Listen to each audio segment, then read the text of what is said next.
Добро вечер. Се зголемува бројот на заразени со коронавирусот, но кога може да се очекува пикот на заболувањата? Како и дали македонското здравство може да одговори на оваа пандемија? Дали полицискиот час ќе ги убеди граѓаните дека движењето е опасно? Каква е мапата на заразени низ Македонија? Има ли лекови кои можат да помогнат? Во топ тема вечерва вклучуваме и разговор со човек кој ги има симптомите на COVID-19. Гостин е епидемиологот од Институтот за јавно здравје доктор Владимир Микич, а доколку заврши владината седница ќе дојде и министерот за здравство Венко Филипче. Гледајте не.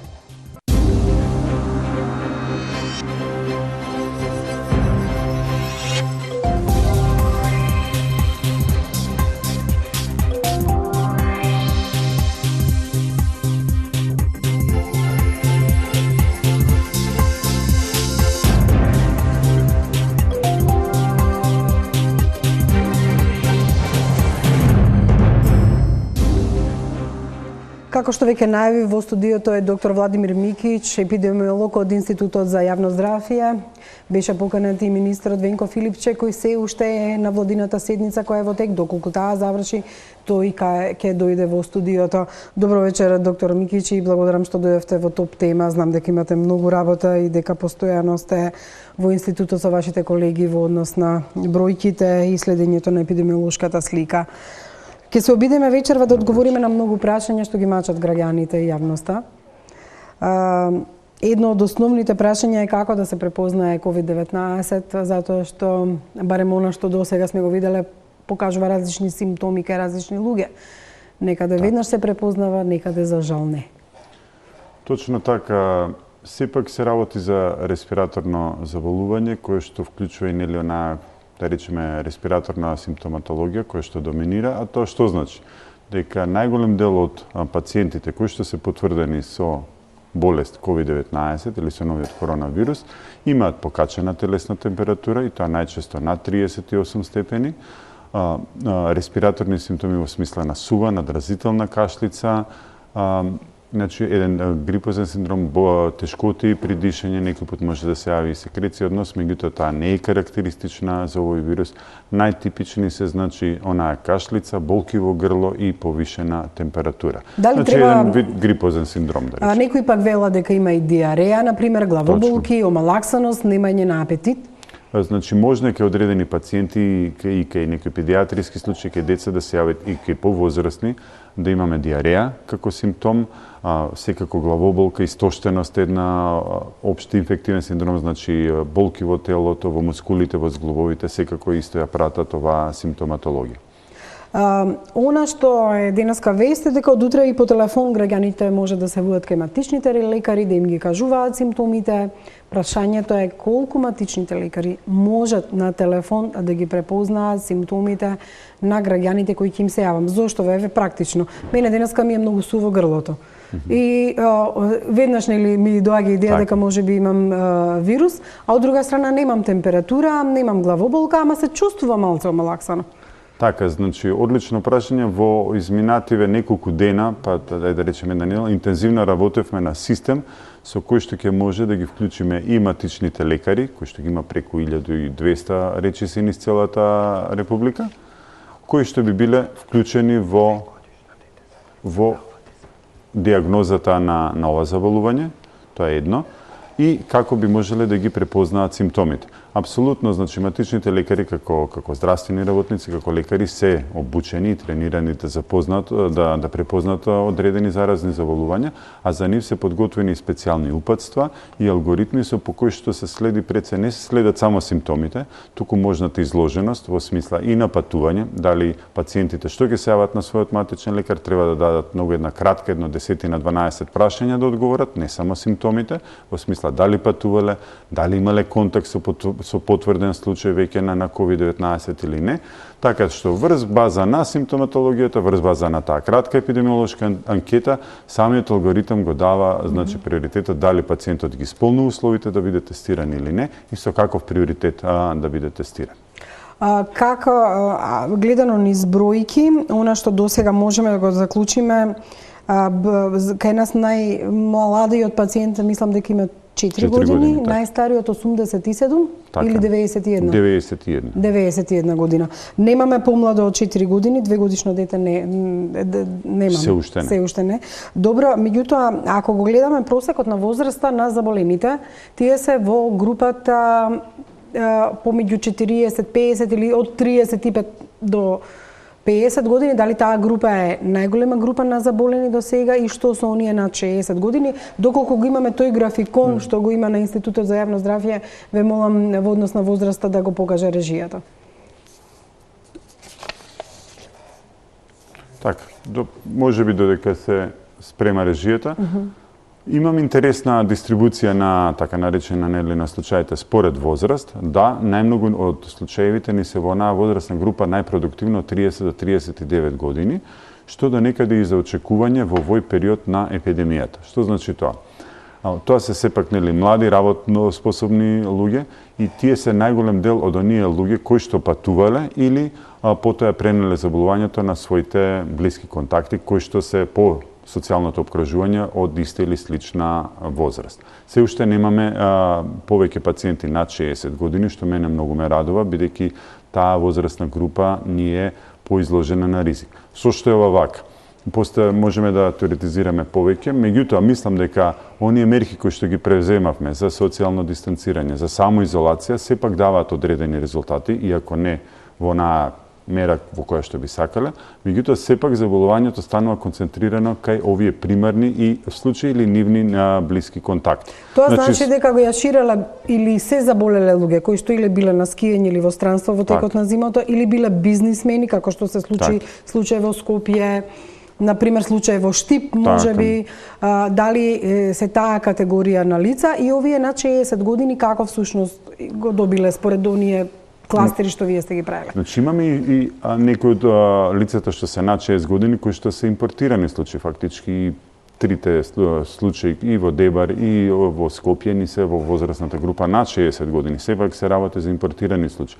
Меѓутоа, раната диагностика нивна, релативно, и нивната самоизолација или изолација, од кој ќе станат потврдени случаи, сепак допринела се уште да не се расшири заболувањето кај повулнерабилните групи, односно кај повозрастните лица. Се уште е рано, сепак ќе повторам, значи на почеток сме на епидемијата, очекуваме да се шири, меѓутоа овие мерки на самоизолација токму тоа сакаме да го постигнеме. Евентуално ударот да остане кај овие помлади луѓе кои што се поактивни, затоа ги штедиме колку што е можно повеќе овие возрастни пациенти, односно луѓе.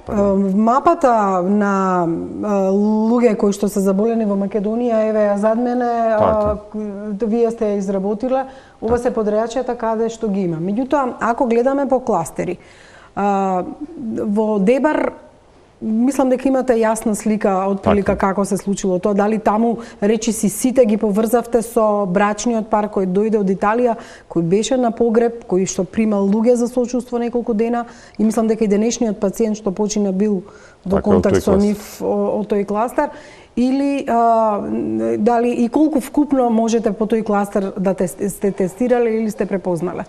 Значи, во Дебар не беше првото едно од првите зафатени подрачји, тоа беше прогласено за кризно подрачје, се уште мерката карантина активна таму, бидејќи се уште имаме позитивни случаи. И тука имавме јасна слика. Дојдоа пациенти кои што понатаму ја пренесоа, имаме тоа се така наречени супер спрединг или супер пренесувачи кои што мал број на луѓе, на пациенти, еден или двојца, релативно брзо шират епидемијата на повеќе лица.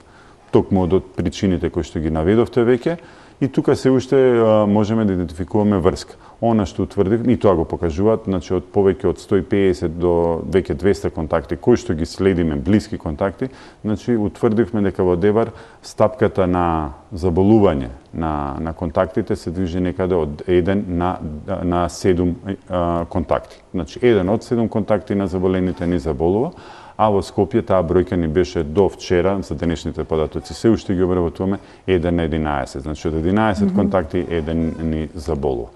Ова го кажам со една цел, значи многу е важно да ги да се самоизолираат пациентите кои што ќе бидат потврдени, бидејќи веќе ќе имаме и голем број кои што ќе бидат на домашно лекување, можеме да позбориме подоцна за тоа. Овие кои што се потврдени или биле во контакт со потврден случај, доколку се самоизолираат, значи веќе ќе успееме да не ја шират болеста понатаму. Значи ако немаме нула нивни контакти, ако имаме, така ќе прекинеме епидемијата. Меѓутоа во Дебар беа навреме релативно препознаени, градот е затворен, полиција, војска, превземено е се, физички е одделен и од остатокот на државата. Немаме движење. Скопје е навистина комплицирано. Денеска министерот за транспорт и врски рече дека се размислува на идеја за да нема патување помеѓу одредени градови за да не се шири тоа. Стигнуваме еве до кластерот Скопје за да подоцна го објасним и Кумановскиот и другиот. Ако Дебар е извесен и ви имате мапа на тоа кој од кого е се заразил и како одат болестите, зошто во Скопје е за среќа 1 на 11, меѓутоа дали имате подмапа на кластери, дали имате подрачја или имате луѓе, или дали веќе не може да се препознаат нулта пациентите? Знаете, веќе имаме пациенти каде што не можеме да утврдиме контакт. Односно, кои што барем тие не може да утврдат контакт. Се уште ги испитуваме и тие, и тоа е за очекување. Тоа не е ништо алармантно, тоа е за очекување. Меѓутоа, без разлика колку и да трагаме ние по контактите, во моментот имаме преку 650 активни контакти кои што ги следиме. Значи таа бројка брзо ќе стигне 1000 и повеќе. Ќе се исцрпат на крај ресурсите, меѓутоа и смислата на следење на сите контакти кога веќе имаме локална трансмисија, така наречено локално ширење на заболување. Поентата е дека сепак мора да се придржуваме до мерките кои што се ги препорачуваме цело време. Тоа впрочем и во цел свет се случува, значи мора да се придржуваме на оние мерки за самоизолација. Доколку сме биле во контакт со потврден случај, неопходно е 14 дена да бидеме во домашна самоизолација. Тоа е единствениот начин во моментот да се спречи ширењето на епидемијата, односно да го забавиме пред се, не можеме да го спречиме целосно во овој момент, меѓутоа да ја забавиме онаа крива и со тек на време нели конечно да го спречиме ширењето. Без разлика нели колку и да ги следиме контактите, ќе дојдеме кој што рековте вие во еден момент во точка каде што веќе ќе имаме и се јавува такви случаи кај што се уште не можеме со сигурност да утврдиме од каде го добиле заболување. На код некаде околу 90 поврзувања направивме. Потоа веќе во Скопје особено се изгубивме. Сега неколку корелации. Ајде ако тргнеме од првиот пациент која беше жена од Скопје која дојде со комби од Италија.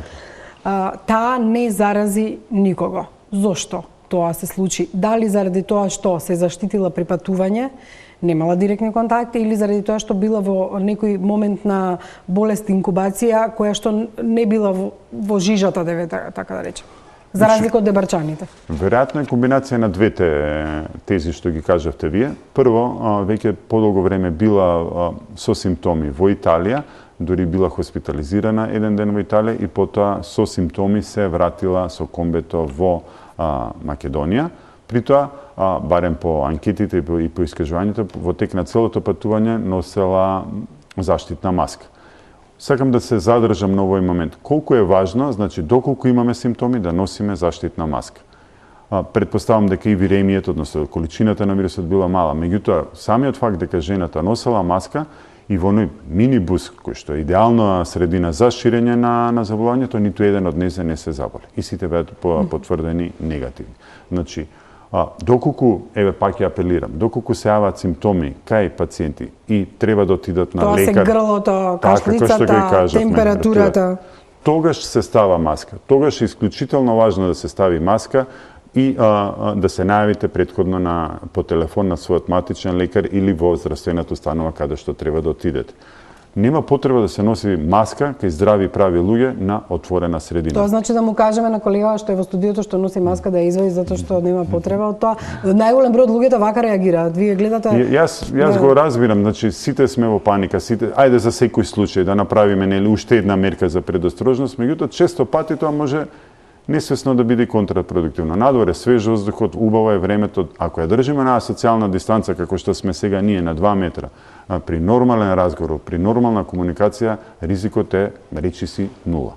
Особено пак ќе потенцирам на отворен простор. Доколку се возите во градски сообраќај или идете кај доктор или во здравствено стану, тогаш треба да ставиме маска. А ракавици? Ракавици многу предпазливо. Зошто? Затоа што луѓето кога ќе стават ракавици мислат дека завршиле работата и сега се сигурни може да фаќаат. Што сакаат, заштитени се. Меѓутоа ние несвесно во тек на денот најмалку 20 до 30 пати го фаќаме лицето. Дали очите, дали носот, дали устата, се местиме на очарите. Ако ги имаме ракавиците, а при тоа не сме ги измиле рацете, значи доколку сме допреле загадена површина и ја пренесеме на лицето, како да не сме ги носили. Од тој аспект може би подоброто ракавиците да во нормален живот да не се носат.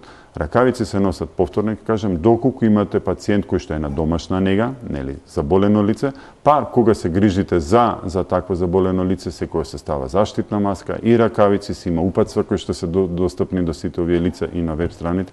Во такви услови да. И секако здравствени работници кои што се обучени да носат заштитна. Меѓутоа може да се случи затоа што граѓаните мислат дека треба да носат маски, ракавици, да нема маски, ракавици за матичните лекари, за лицата кои се грижат за пациентите, за болниците и слично. Апсолутно, значи одлична поента и тоа сакав и се да го споменам.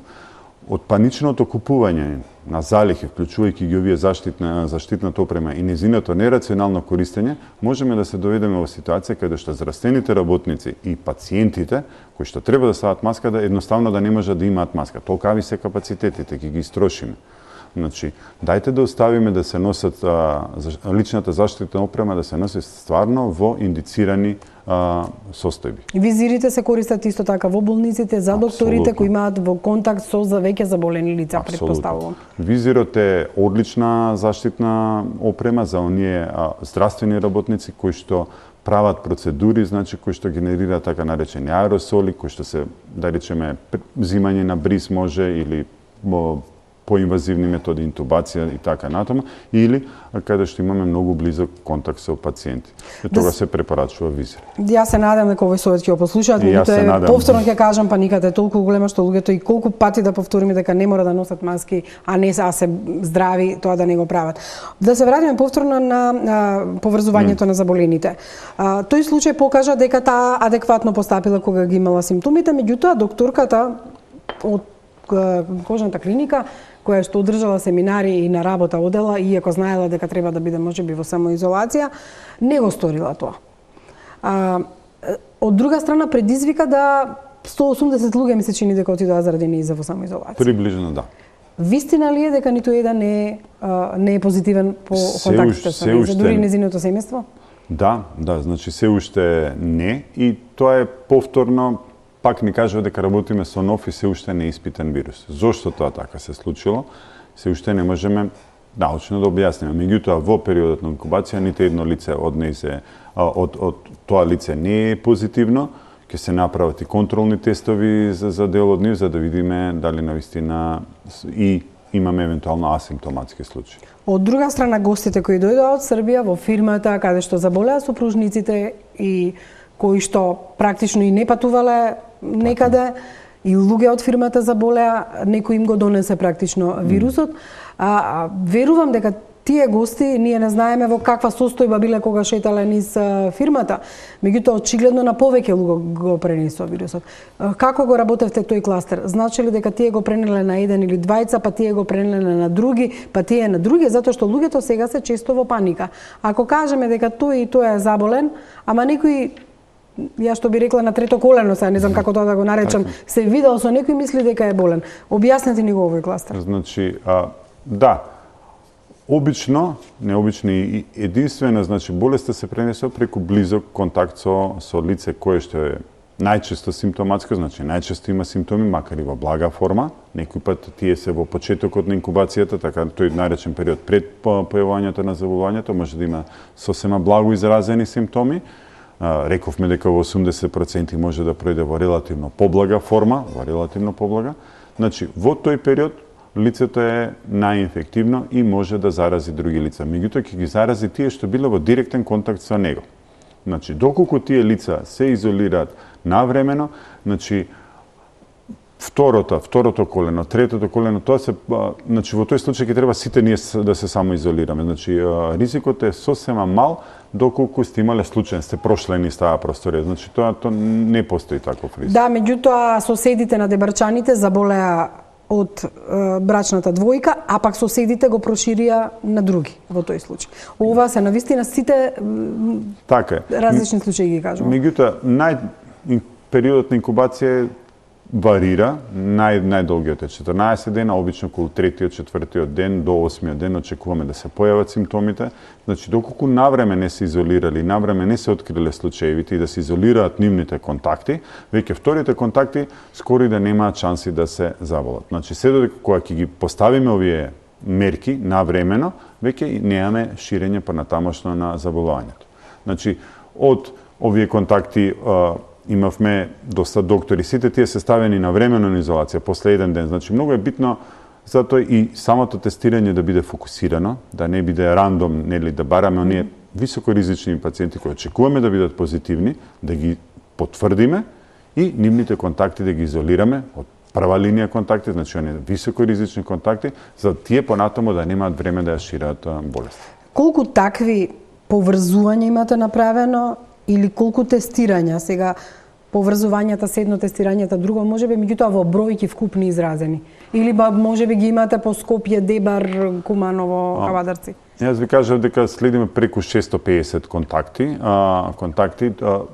Имаме, значи, од еден заболен имаме преку 180 контакти кои што ги следиме, кои што не дали ниту еден позитивен случај. Тоа е случајот, еве јас ќе кажам со докторката. Меѓутоа од Дебар, например, колку случаи излева? Од Дебар имаме преку 100, каде што имаме, нели, во Дебар преку 20 кои што не ни заболеле. Значи, ќе ви кажам, варира. Кој е со најголем број на заболени? Во Дебар, Дебар е со најголем. Меѓутоа, ниту треба да не смири тоа, ниту треба да дадеме паника.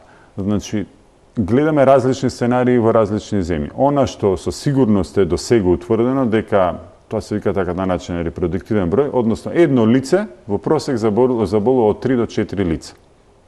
А тие 3-4 лица колку може да заболат? Исто, значи од нив може. И сега имате геометриска прогресија. Од едното, значи 4, од другите 4, 16, па по 4 и веќе станува, нели, се шири мрежа. Доколку не преземеме никаква мерка. Тоа беше Јужна Кореја, случајот со верската заедница која што прошири на илјадници. Има или зашто ги забранивме, нели, оние собирања. Имате тоа се така наречени, нели, супер пренесувачи или и настани кај што имаме супер пренесување на многу мал простор, многу луѓе собрани, имаме пациенти, односно инфицирани лица во кои што може да го пренесат заболувањето, значи ако имаме 100 луѓе на краток период, тие дури може нема да бидат 3, тогаш ќе бидат 13 или 20 од нив. И потоа секој од нив во нормален социјален живот да зарази уште 3. Зошто е Скопје тешко? Само заборив да прашам, дали имате број на тестирани лица, колку вкупно се тестирани, да ни кажете, и каде се најмногу тестирани? По град се уште не можам да ви кажам каде се најмногу, меѓутоа имаме вкупно 1000 тестови направено во Република Северна Македонија, од кои поголемиот дел 638 се направени во Институтот за јавно здравје и остатокот се од приватната клиника, нели, Жан Митрев.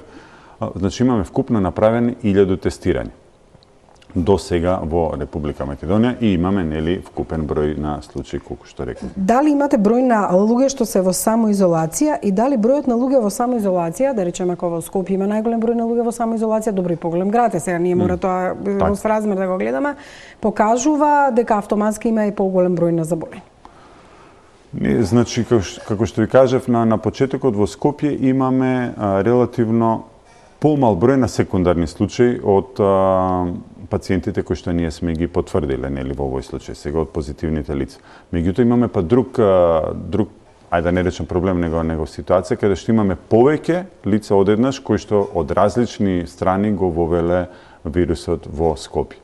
Тоа е веќе потешко и за контрола, и Скопје и поголем град, многу пораздвижен, многу поголем социјална интеракција има меѓу луѓето, значи потешко е да се контролира заболувањето на начин како што е во Дебар, во Скопје. Поради тоа, пак ќе кажам, што и да направиме ние како здравствени авторитети или како да се крстиме, или државата во целост, колку граѓаните самите не го сватат сериозно овој проблем, не треба да го релативизираме. Значи, доколку не се придружуваат до овие мерки, нема друг начин како да го прекинеме ширењето понатаму. Тоа значи дека не можеме да одиме по населени општини, општина Центар, општина Чаир, општина, значи немате преглед на тоа во општините колку број на луѓе има во самоизолација или не имаме и колку случаи има и по општини и колку луѓе ги следиме на нивните контакти. Меѓутоа не ги објавуваме овие поопштини за Скопје затоа што може само да дадат лажна слика или лажна паника, дека не знам, општината таа и таа има повеќе случаи, а општината друга нема. Нема никаква додадена вредност тоа затоа што од општина Аеродром работиме во општина Центар, од општина Центар може некој да работи. Значи тоа е буквално една целина. Се размислува ли Скопје да биде затворено како што е Дебар? Во зборам да се движиме во рамките на градот, меѓутоа не и надвор од него. Може да се разгледа како опција секако доколку тоа да дое, меѓутоа тоа е прилично тешко да се изведе. Може да се направат рестрикции дополнителни за движење кон Скопје со меѓуградски сообраќај, меѓутоа мора да бидеме внимателни со сите мерки. Треба да ги донесеме најрестриктивните мерки, при тоа да бидеме внимателни и да најмалку да го оптеретат и стопанството и нормалниот социјален живот. Значи, сепак мора да продолжиме да функционираме и овие месец-два пред нас што ни предстојат. Значи, доколку стварно ескалира толку со состојбата, за сега немаме такви епидемиолошки индикации, секако дека и тоа е на маса како опција. Кога зборуваме за состојбата и предвидувањата, мислам има многу прашања, навистина ќе ве измачиме вечера со прашања. Кога ќе каже министерот дека кривата оди поблаго, а ќе слушнеме во бројка дека бројот се зголемил, луѓето не можат да сватат како е можно да имаме поголем број на заразени, а да сме задоволни од тоа дека не оди во рапидно или во зголемена нагорна линија. Каде е разликата во процентот, стапката, како вие мерите епидемиолозите? Значи има два начина. Апсолутниот број кажува дека имаме по апсолутна бројка повеќе или помалку регистрирани, меѓутоа она што треба да го водиме и затоа и ги обезведуваме тие податоци, колку од сите тестирани примероци се позитивни. Во последните 2 дена таа бројка ни се движи околу 20%, значи 20% од сите извршени тестови биле позитивни. Што е во ред, бидејќи во првите случаи имавме и 60-70, иако имавме многу мали бројки, значи од графички од 10 направени теста, 5 позитивни, тоа е 50% позитивитет. Сега од 60, од 100 теста на ден имаме 20 на позитивни, нели кои што ни беа сега 22 позитивни, а направивме преку 100 тестови. Значи тоа е во однос на бројките и процентот на позитивните резултати. Тоа ни е мерило колку од оние тестови што сме ги направиле се позитивни. Меѓутоа, за да имаме реална слика, ќе се вратам на оној систем за тестирање. Веќе се направи мрежа низ цела Македонија, каде што преку матичните лекари ќе се закажува тестирањето и ќе имаме и евентуално порепрезентативна слика на состојбата низ целата држава и ќе ги бараме симптоматските пациенти. Тие ни се сега приоритет да видиме тие што исполнуваат услови да бидат тестирани, дали се навистина позитивни и нив да ги изолираме и да ги најдеме нивните контакти, да ги ставиме во изолација. Тоа е стратегијата. Во однос на тестовите, дали има доволен број, дали треба да се грижат граѓаните дека можеби нема да стигнат на ред за тест, оти има земји каде што навистина се рестриктивни во однос на тестирањето, ќе видиме еден таков пример подоцна. Сега во овој момент немаме никакви такви индиции и она што го имаме проектирано, значи сега некаде ќе работиме само во јавноздравствениот сектор со 170 тестови на ден, плюс се прават планови да се направат и дополнителни капацитети. Во моментов има доволна количина на тестови, апсолутно, и се прават дополнителни набавки. А поентата е да ги, бидејќи да ги здружиме сите, сакаме да имаме целосна слика. И сега за прв пат ги следиме тестовите што се прават и во приватните здравствени установи и тие ќе бидат дел од она анализа што ја правиме на ниво на Македонија. Во моментов има доволно тестови, така да нема никаква потреба од таква паника.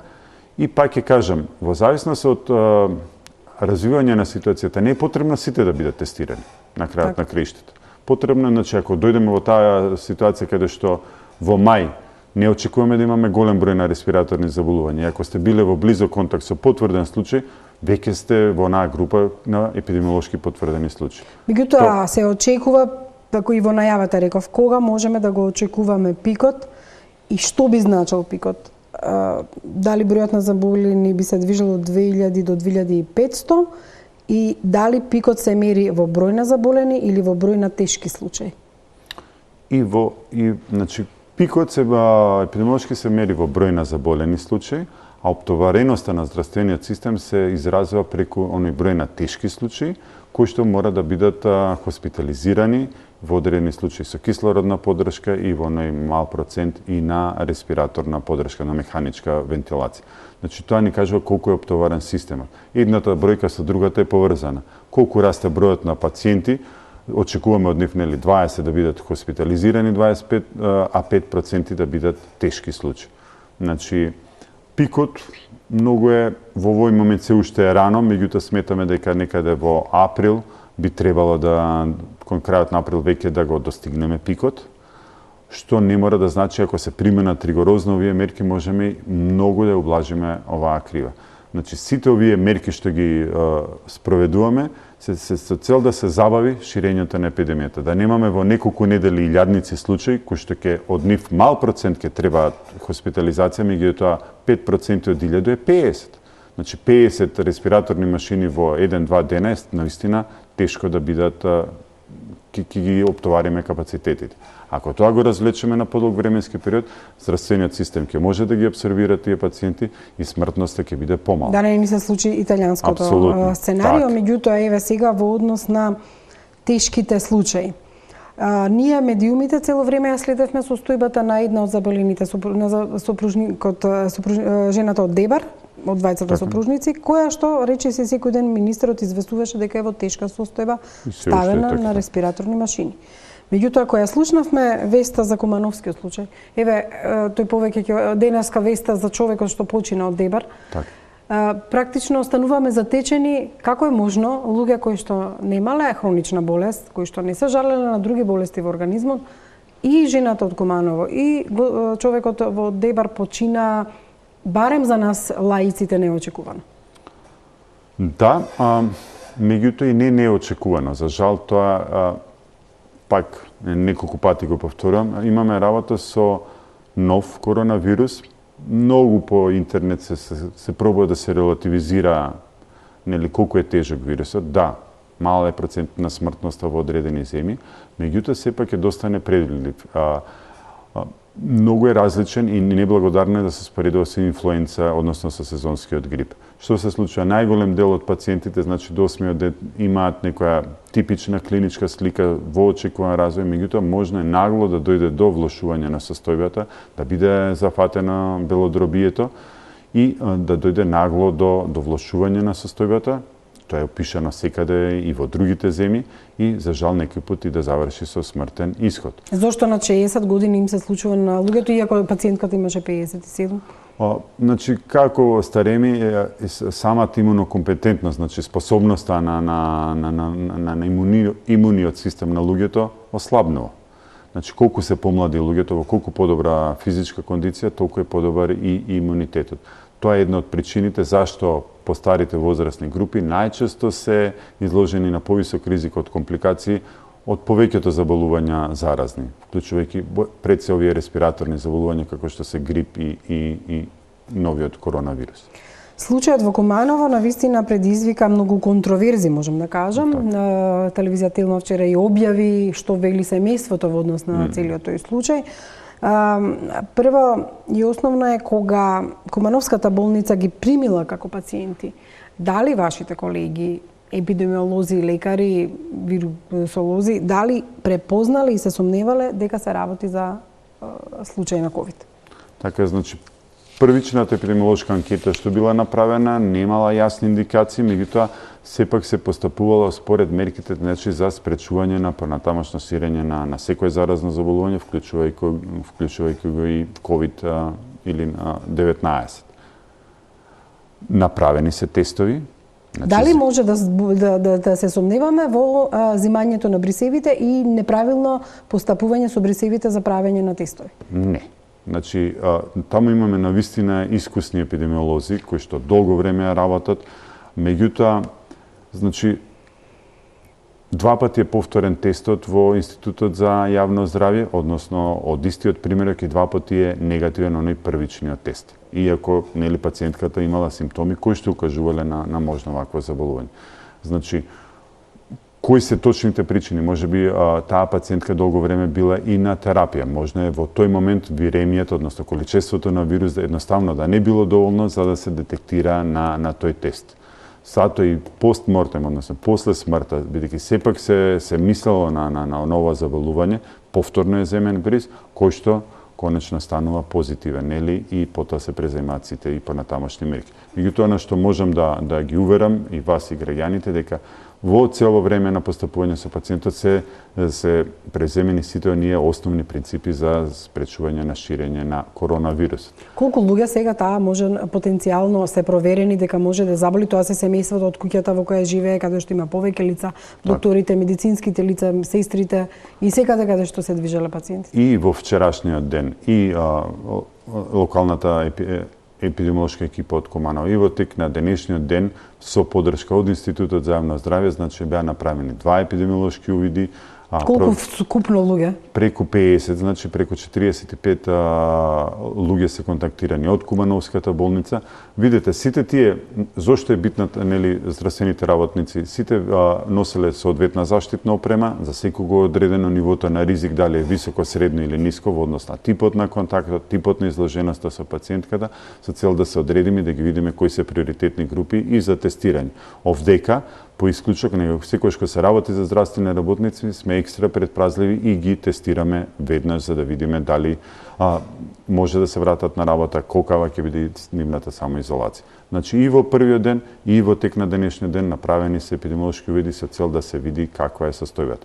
При тоа ќе кажам, од членови на семејство може да не бидат земени брисеви, затоа што таму очекуваме да имаме позитивни членови. Тие се во самоизолација? Така. Значи, битно е да повторно ќе кажам, и во вакви тешки моменти, за жал, значи, потребно е лицата да бидат во самоизолација за да го прекинеме процесот меѓутоа таа одела на работа во фабрика, каде што има потенцијални контакти со други и со нив, значи, е направено сите лица кои што се од прва линија, нели, на контакт, ќе бидат ставени во изолација. Меѓутоа, тука нулта пациентот не го најдовте. Не се знае како тие всушност се заразиле. Имаш индикации за можна поврзано со патници од странство, меѓутоа имаме такви ситуации каде што не можеме со сигурност да кажеме.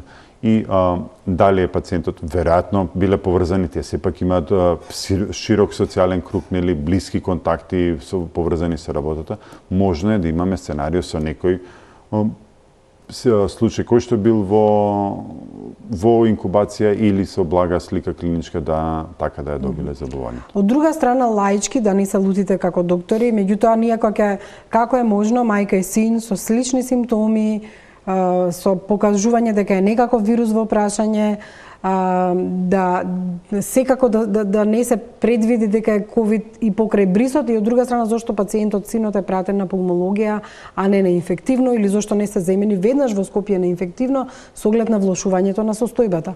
Значи, бидејќи беа претходно направени тие 2 пати поред негативни резултати, можно е, значи, ваква иста симптоматологија може да даде сезонска инфлуенца, може друго респираторно заболување, може и бактериско заболување. Веќе пациентката била под антибиотска терапија. Значи, можно е, од тие причини е однесена, сметајќи дека е за ковид негативна, е однесена на пулмологија, меѓутоа веднаш од кога е добиен позитивниот резултат за жената и синот е потврден повторно, нели?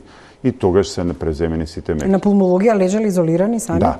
Не со други пациенти? Не, само се. Значи, и тоа е исто сите оделенија, затоа што го кажуваме, значи веќе сите болнички капацитети треба да бидеме свесни дека во секоја ситуација може да ни дојде пациент фебрилен кој што не дава податоци за некаков контакт или патување, а да биде COVID-19. Значи сега сме во оној мод или во онаа фаза каде што во сите болнички капацитети, во сите здравствени установи и матичните лекари мора да ја користат онаа лична заштитна опрема со цел да спречат понатамошно ширење. И постмортем, луѓето што биле во контакт со неизе, човекот кој се грижал за нејзиното тело, тој си одредил сам самоизолација, не знаејќи, затоа што нема информации дали е опасен вирусот од кога некој ќе почине и која е процедурата и протоколот за постапување со телото.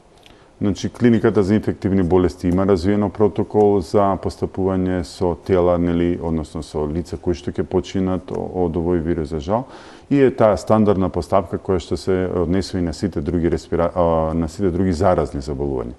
Во тој контекст, значи, лицето, сите епидемиологот ќе ги контактира сите, ако не е контактирано, ја мислам дека и тоа лице е контактирано. Лицето не е контактирано. Ќе биде контактирано. Го познавам случајно лично. Ќе биде контактирано болничари, односно лицата кои што го земале примерок од постмортем и кои што го обработувале телото, биле со заштитна опрема. Од кога ќе почине човекот, значи вирусот не останува долго жив, меѓутоа сепак се земат сите мерки на предпазливост, што значи дека треба да се ракува со тие починати лица, со предпазливост се ставаат во посебна кесе и потоа во сандоки. Она што е многу важно да се каже, треба да се избегнуваат, односно да не се прават оние верски обичаи што, иако е доста сензитивна тема, сепак е во склоп, нели, со верувањето дека лица кои што се починати од заразни заболувања, вака инфективни, да се придржуваат кон протоколите пропишани од инфективната клиника. Неколку прашања од гледачи и потоа ќе треба да ги разработиме малце и штипика вадарци како места каде што се појави. Например, Сашко Филипов прашува дали лицата што се во самоизолација живеат заедно со фамилијата, дали најблиските може да излегуваат надвор да имаат контакт со други луѓе? Да, значи дадени се упатства. Контактот со други луѓе, значи веќе сме во онаа фаза кога што треба да имаме социјална дистанца, односно да го намалиме контактот и колку што е можно да ја одржуваме на социјална дистанца. Доколку се придржуваат на тие правила. Лицата кои што се ставени, значи кои што не се пациенти, кои што не се потврдени или кои што не се контакти од прв ред, меѓутоа живеат со такви лица, дадени им се упатства како треба да се однесува и лицето кое што е ставено во самоизолација и неговите, нели, сожители кои што се во истото домаќинство. Доколку се придржуваат кон тие мерки, секако дека може да продолжат со нормалниот животен тек, придржувајќи се на овие мерки за лична заштита и за сите нас. Радица Симјановска прашува дали заболен од ковид кој ќе се излечи има имунитет и дали може да биде безбеден? Тоа е често поставувано прашање, се уште е ново заболувањето, да, има имунитет, колку долго ќе трае, не можеме да тврдиме, треба да видиме. Елизабета Талевска прашува едно прашање кое навистина сите го забележуваме, дали конечно, мислам денеска на владината седница ќе се направи рестрикција на движење на постарите луѓе, бидејќи цел ден се со продавници и по улици и најчесто без маски и ракавици. Значи, дадени се такви препораки од комисијата. Па ќе кажам, во однос на движењето по улици без маски и ракавици, веќе мислам дека го кажав, па ќе потенцирам. Но отворено, апелирам, нема потреба никакво односење на маски. Меѓутоа старите да се седат дома на 65. Сега ќе се вратиме на нив. За старите лица над 60 и над 65 години да го лимитираат своето движење, колку што е можно повеќе, особено не групирање на седење блиску еден до друг, значи да ги завршат своите обврски што се однесуваат, нели, на купување на потребните на медицина. Рано наутро е препораката, ако може кога да една прошетка е убава ако се сами, меѓутоа никако надвор и подолг дел од времето да го поминат дома. Слично прашање има Благо Јанков во однос на белите дробови, дали има трајни оштетувања после COVID-19? Зависи од степенот на заболувањето, доколку дое до тешко, нели, оштетување на дробовите, секако дека ќе останат и одредени последици. Во лесните форми не проаѓаат без некои поголеми последици. Кои ќе бидат, Маријан Петровски прашува, понатамошните мерки за целосна изолација на вирусот и како планираат да ги излекуваат заболените и дали воопшто има лек за овој вирус? Лекот за овој вирус го дискутира и на пресконференциите. Луѓето почнаа на своја рака да купуваат парацетамол и сумамет. Дали е тоа исправно? Па никако. Мислам, парацетамол е сепак, значи, затоа ќе кажам, уште еднаш ќе кажам, сега во одговорот, нели, и во менаџирањето на оваа ситуација ќе се вклучат и матичните лекари, кои што ќе им дават совети на своите пациенти кои што се потврдени со COVID-19, дека имаат заболување COVID-19. Никако сумамет на своја рака нема потреба, тоа се дава само во исклучителни ситуации и само по препорака на инфектолог или на медицинско лице.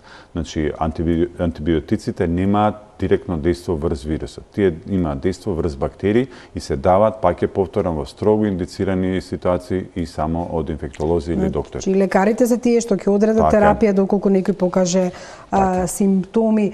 Меѓутоа, еве, штипскиот случај, таму се појавија супружници со внуче кои се заразени, прашање е сега колку луѓе од Штип вие проверивте и колку е различен тој случај од случајот кога луѓето кои дојдоа од Англија, каде што им јавија дека детето е од градинка каде што има заболено, се ставиле во самоизолација. Може ли овие два кластери да ни ги кажете? Значи се уште го испитуваме, мислам дека се само тие два кластери во Штип. Се уште ги чекаме, значи се уште рано да видиме и пак имаме ситуација каде што луѓето нели навреме ги препознаат симптомите, се совесно постапуваат и се самоизолираат и имаме случаи кога или не сме свесни дека евентуално сме били изложени на ризик, па ги игнорираме симптомите и се продолжува со некои нели активности пред се за работа, па можно е да се заразат повеќе лица. Се уште рано ги следиме сите случаи и ги следиме сите контакти. Колку луѓе се ставени во самоизолација, например, заради вториот случај на брачната двојка? Во овој момент мислам дека со колешката се работи за 30, меѓутоа треба да повториме уште еднаш, се уште се работи на целосната бројка. Почна стигматизација, особено во помалите градови. Значи, мене постојано ми праќаат луѓе пораки од Штип, еве, например, таа господја што има ковид се движела таму и таму, еве сега ние не одиме веќе таму, не се движиме. Значи, постојано луѓето почнуваат да стигматизираат и сега бројот кој со кој бил во контакт, а во мало место тоа е многу лесно да се направи. Токму и од овие причини прво избегнуваме конкретно да кажуваме пример по пример, затоа што посебно во малите места се дознаваат и непотребно се стигматизираат. Повторно кажам, нема потреба од стигматизирање на секој од нас може да се разболи без да знае дека бил во контакт. Тоа не значи дека треба да ги жигосуваме или стигматизираме тие лица. Напротив, пак ќе потенцирам, потребно е да имаме здраворазумски мерки, а тоа е да се придржуваме на она што го цело време го зборуваме, хигиена на рацете, доколку има симптоми да се јавиме на лекар, да носиме маска. Значи да не ствараме паника. Секоја стигматизација е непотребна, а при тоа се осеќаме лажно сигурни дека овој дел на градот е побезбеден. Кој го знае тоа? Кавадарци беше слична ситуација, кога дури и Кавадаречката болница постојано ни доаѓа прашање дали ќе биде затворена, што со луѓето таму, бидејќи заболениот се движел, не бил во самоизолација и слично. И дали е само тој еден кластер во Кавадарци? Во Кавадарци се уште тој случај, ќе видиме што кој навремено се исто изолирани сите луѓе од одредени, пак ќе кажам, здравствени работници се земени брисеви, до сега немавме таму позитивни резултати и што беше за очекување. Знаете, едноставно, пак ќе кажам, нема ниту потреба од паничен страв, ниту пак потреба премногу банализирање или подценување на заболувањето. Треба да се придржуваме на мерките што ги препорачуваме, доколку држуваме одредено растојание, доколку ги избегнуваме затворените простори и блиските, значи групирање и надвор, доколку редовно се мијат рацете, ризикот за заболување ќе го смалим. Заборев да кажам, во Куманово има уште еден сомнителен случај. Мислам дали е можеби и потврден и дали е тој во кластерот на синот и мајката. Да, имам уште еден контакт кој што се потврдува. Имаме уште, тек сега ги анализираме и нели долго трае онаа реакција која што се пушта за потврдување. Така да ќе видиме утре, веќе ќе знаеме колку од овие пациенти од овие луѓе кои што сме земале материјал станале или се позитивни. Ќе ви дадам малце да здивнете пауза за реклами и ќе продолжиме со другите прашања. Останете со нас.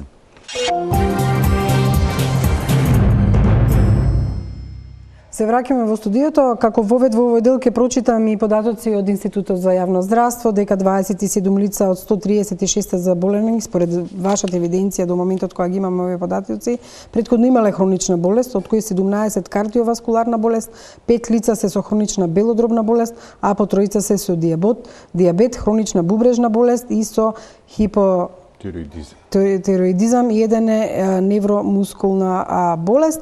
9 случаи на заболување имаме меѓу здравствени работници. Дали има промена на овие податоци? Не, тоа се последните податоци со кои што располагавме до крајот на вчерашниот ден. Во тек на овој ден се обработуваат податоците и секогаш ќе ги објавуваме некаде пладнето, односно околу 2 до 3 часот за претходниот ден, се со цел да ги потврдиме сите податоци и да дадеме точна бројка. Со оглед на големиот број на кардиолошки случаи, дали тие се потенцијални жртви, можам да кажам, или луѓето што прележале пневмонија почнаа да се плашат? Значи, кои се најризичните групи на хронични болести? Значи, по она што до сега се кажува од литературата, сепак како најризични заболувања се лицата со хронични срцеви, односно болести на циркулаторниот систем, пред се срцеви заболувања, лицата со диабет, другите хронични болести се исто така потенцијално изложени на компликации од ова заболување. Со оглед на тоа што ќе се воведе нова шема на препознавање на симптомите и преку матичните лекари, еве еден пример од Англија. Мојот колега Ненад Живановски живее и работи таму, тој е новинар. Според тестирањето што го направил на интернет, се покажале симптоми на ковид. Меѓутоа, еве да го слушнеме разговорот што пред малку го снимив со него, за да потоа може да објасниме на гледачите дека не е страшно, можеби некој друг вид на тестирање, освен лично да одат епидемиолози. Па еве да го погледнеме разговорот со Ненад што го снимивме пред малку. Разговараме со Ненад Живановски, новинар кој живее и работи во Лондон. Ненад, добро вечер. Видов пред неколку дена имаше постирано на Facebook како си ги чувствувал првите знаци на COVID-19 и ништо се си поминувал деновиве. Може ли да ни ги опишеш тие чувства и како всушност дозна дека може би си позитивен на вирусот овде таму во Лондон? Добро вечер, Жане. Поздрав до вашите гости во студиото и до гледачите кои што не гледаат. Значи, симптомите за кои што јас не можам со сигурност да кажам дека се ковид или не, бидејќи тестирање немам направено, меѓутоа согласно симптомите кои што ги имам минативе 7 дена и кои што се на некој начин нетипични врз основа на некакво си поранешно искуство што имам со настинка и со грип, ми даваат сомнеш дека можно е да се работи за ковидот. Едноставно, минатиот понеделник, тоа доаѓа 16 март, се разбудив со силни болки во грлото, ми течеше носот и насолзени ми беа очите и во текот на денот постепено температурата почнуваше да ми се покачува, за некаде кон крајот на денот да дојде до некои си 38,7 степени. Се уште мислев дека е настинка, до утрето другото сабајле, фактички тоа доаѓа вторникот, кога ме разбуди силна болка, која што веќе од горниот дел на респираторните органи се пушташе надоле кон дишникот, буквално дишникот при дишење, при најмало кашлање ме болеше како да со нож некој ми го сече. Да жал тогаш добив напад на кашлица која што беше сува.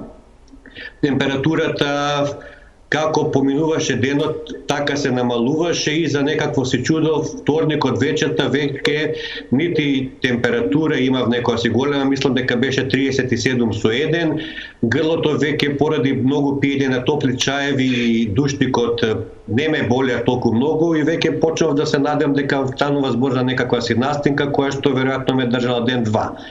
Утре дента, односно средата, ме разбудија истите симптоми. Повторно треска голема, температурата ми беше 38,7, повторно се вратија истите симптоми, да грлото ме боли, исто така дишникот исто така ме болеше, кашлав, меѓутоа почнав веќе да зимам и сируп за сува кашлица, што значеше дека кон крајот на денот веќе почна да ми се појавува и некаков си шлаем кој беше со жолтеникава хомогена маса.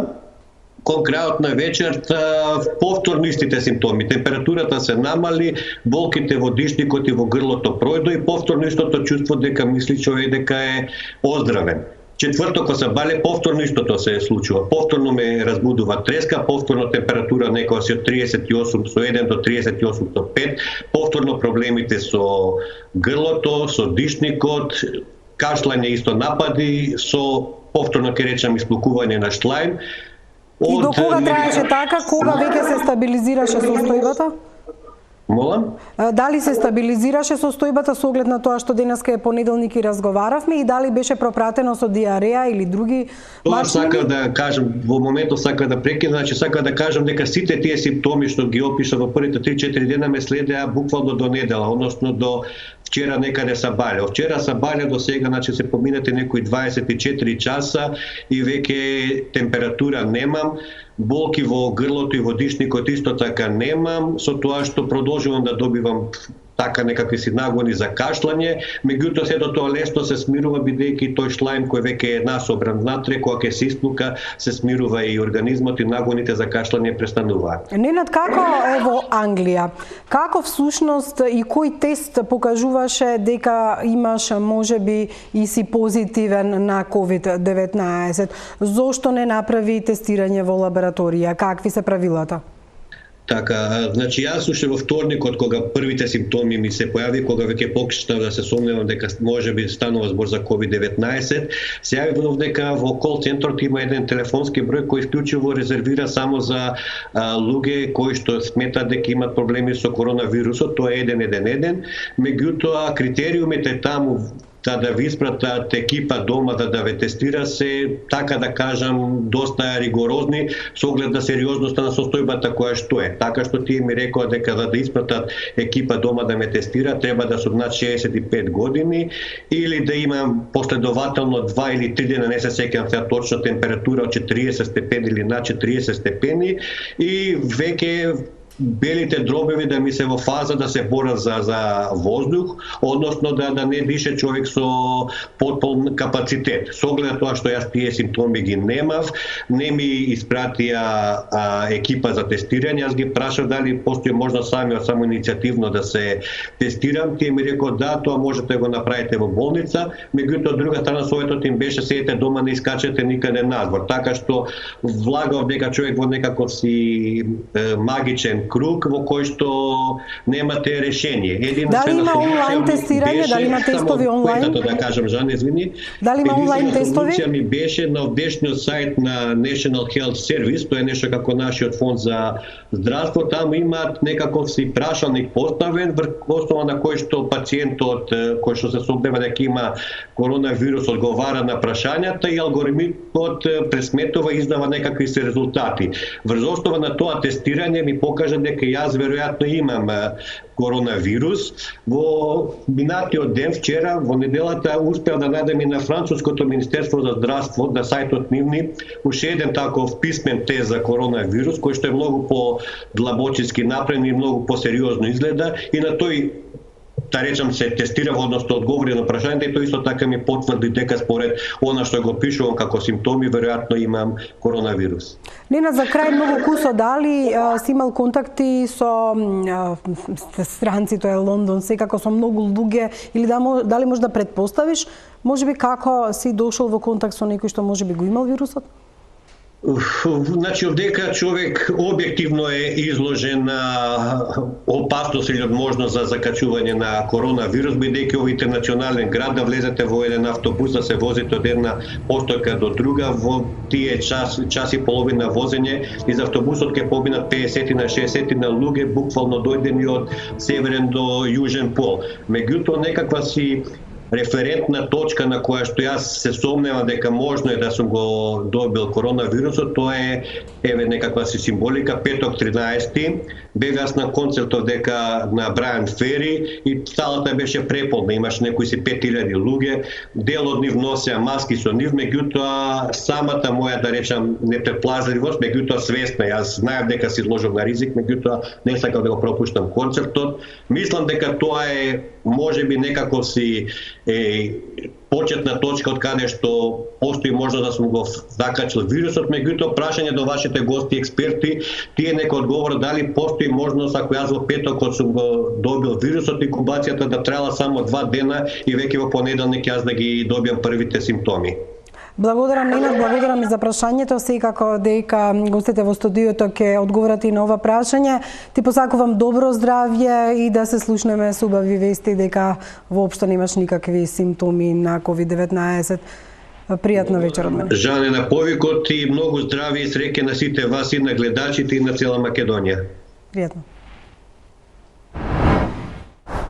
Ова беше Ненад Живановски со симптоми на COVID. Дали на вистина може да се препознае и самиот тој праша, бидејќи му траеле вака како што му траеле неизменично?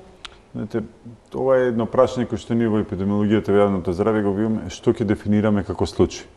Значи, според сегашната дефиниција за случај што ја преминуваме кај нас, како ги водиме само потврдените случаи.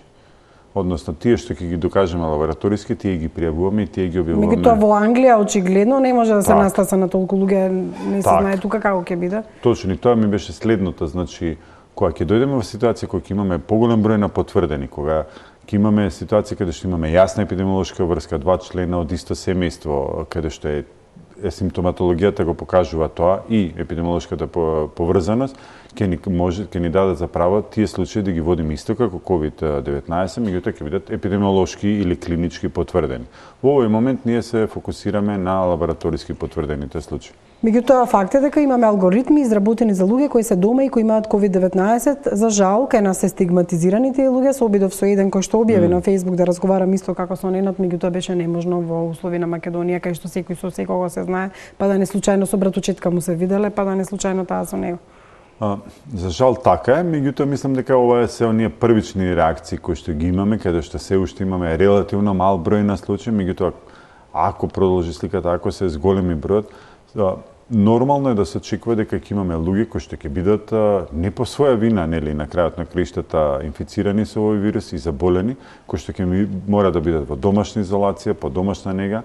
Ние за среќа имаме добар систем на, па ќе кажам, на здравствен систем кој овозможува да ги вклучиме матичните лекари кои што ќе се вклучат во нивниот надзор и секако имаме специјален тим во клиниката за инфективни болести кој што ќе биде во контакт со матичните лекари и секаде каде што има потреба од интервенција или консултација со инфектолози, ќе биде таа доставена. Значи, ќе имаме едно високо, да речеме, ниво на заштита, а сепак тоа да биде нели на дистанца, по телефон, доколку што е можно, за да го спречиме понатамошното Со ширење. оглед на тоа што имаме уште 5 минути за да може да стасате дома пред полицискиот час, Така. која препорака вечерва можеме да ја очекуваме што сте ја дале како комисија, ќе ја донесе како одлука владата, затоа што имаше, например, за возрастните лица или слично, па дури има за да се зголеми бројот на линии автобуски наутро, да се разреди бројот на патници. Така, најлесно би било за нас, нели, како епидемиолози или како јавно здравствен сектор, да кажеме, не треба да има јавен превоз. Тоа е онаа крајна мерка за да спречиме ширење во тие автобуси. Меѓутоа, пак тоа ќе повлече лавина на други проблеми кои што може да бидат еднакво големи. Затоа, мерката која што се навести за зголемување на линиите, посебно во утринските и во оние шпиц часови, би била многу добра, затоа што една од препораките беше на комисијата во автобусите да има растојание од најмалку 1,5 метар помеѓу луѓето. Значи да немаме оние гужви и да нема она ситуација каде што може да се пренесе заболувањето. И секако ова е една од ретките ситуации каде што е добро патниците во автобусот да носат маска, особено ако имат било какви симптоми, и би советувал ако имаат патниците симптоми на кои што беа опишани, нели, зголемена температура, кашлица, да избегнуваат јавен превоз. Старите лица од утре нема да можат да се движат од кое до кое време и како ќе биде регулирано, дадовте препорака. Се уште се извинувам на луѓето што ги нарекуваме стари над 60 години. Значи на возрастните лица еве да поприфатлив термин, секако дека ќе го видиме и тој аспект, точната сатница се уште се утврдува за да ги избегнеме оние утринските гужви. Значи треба да се види кој е оној период кога ќе има најмала гужва за да се сепак да им се дозволи нели на луѓето да го продолжат со колку толку нормален животен тек, меѓутоа да го избегнат оној период на гужва каде што може да дојдат во близок контакт со пациент. Реакција на граѓаните на социјалните мрежи беше дека не е доволно од 21 часот да трае полицискиот час до 6 наутро, некои бараа подрастично да биде, некои земји и се и од 18 часот, а во Италија за жал дојде до ситуација кои само со пропусница за храна, аптека или со фискална сметка можете да се движите. Значи, пробуваме да идеме постепено. Што е можно помалку да го пореметиме, веќе е нарушен или оној нормален социјален живот, нормално живење. Секако дека може да се воведе и мерката на полициски час да биде после 6 часот, нели, после 18, доколку гледаме дека луѓето го злоупотребуваат тоа. Една од мерките што исто така е веќе во сила е дека не треба да има групирање и на јавни простори, на не повеќе од 5 лица, можеби таа мерка треба да и предлагаме да се стане построга. Да биде на 2, некаде дури и во автомобил не може да се возат. Во круг на семејството, доколку е во круг на семејството е во ред, а инаку да нема групирање на лица. Тоа е идејата. Тоа е многу тешка мерка. Ние сме како луѓе социјални битија, сакаме да се дружиме. Меѓутоа сега е период кога треба да издржиме, подобро да издржиме месец-два, отколку да имаме последици како што Италија ни е пример за жал негативен како може да биде ситуацијата на другиот спектрум. Значи да не го релативизираме проблемот дека смртноста е 0,1, 0,3, под 1, имаме два спектрума на заболувањето да се трудиме да видиме во најоптимистичкото. И за крај, докторе, она што навистина не мачи е каква ќе биде состојбата, разговаравме за можните пикови, април ќе биде тежок месец? Секако ќе биде, се уште, значи, веќе имаме повеќе извори, очекуваме да имаме нови случаи, доколку се придржуваме на мерките, доколку навреме ги откриеме, затоа и ја прошируваме мрежата за тестирање, би можеле да гоублажиме. Значи, секако не чека тежок период. Се спремаме, значи, и за поголем број на заболени, за поголем број на хоспитализирани, никако не смееме да го релативизираме проблемот. Април ќе биде тежок период, веројатно дел и од мај ќе се уште ќе имаме, нели, последици од епидемијата, да се надеваме дека сите заедно, повторно ќе кажам, не само здравствените власти и државата, него сите ние како граѓани ќе придонесеме да спуштиме оваа крива на нови случаи и да можеме да го издржиме со што помали последици. За доброто на сите. Така. Ви благодарам што одговоривте на речиси сите наши прашања и на прашањата од гледачите. Ова е крајот на топ тема. За утре во студиото го очекуваме министерот за внатрешни работи Наке Чулев. Останете со програмите на Телма и со новите информации кои ќе бидат во вестите во 21:30.